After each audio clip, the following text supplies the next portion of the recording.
Hi, welcome to the Restaurant and Retail Marketing Flash Briefing. I'm your host, Michelle Brisbois. Let's get started. Something we're all going to have to get used to as consumers and operators is that waiting will become more commonplace. We're used to having things on demand, and if operations are short-staffed, we may find that having to wait for a table or orders taking longer might actually become the norm. So this article in Retail Dive caught my eye, and it's called "Convenience is in the Eye of the Beholder." And it says consumers are willing to be inconvenienced as long as it's on their terms. So these are tricks that big brands have used to actually make the wait seem more enjoyable. And so as we have to maybe deal with that a bit more, it might be good to pull some rabbits out of your hat in terms of using some of these options.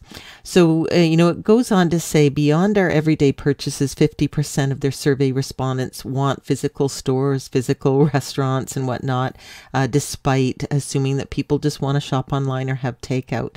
And that 30% of respondents are willing to wait for an order of something specific, for example, a marble countertop, if it's more in line with their aesthetic than buying what's in stock.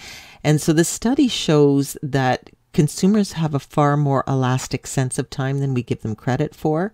And if we think about that, waiting in 20 minutes to order fast food is generally unacceptable, but waiting the same 20 minutes to sit down at a 4-star restaurant is perceived as no wait at all.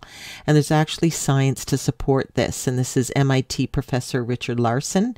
So he's developed two models, the Q inference engine and the hypercube queuing model.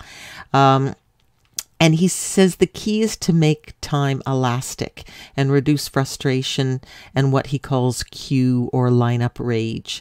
And it's to have consumers need to believe that their patience in putting up with the delay will pay off.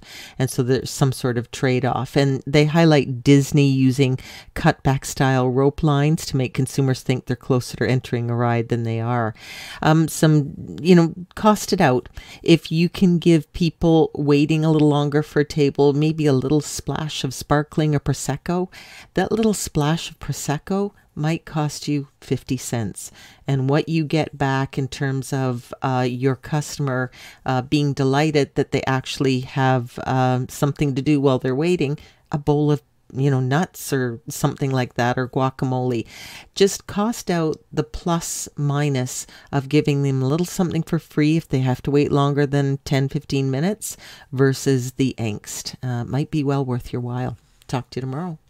So come on, let's get out.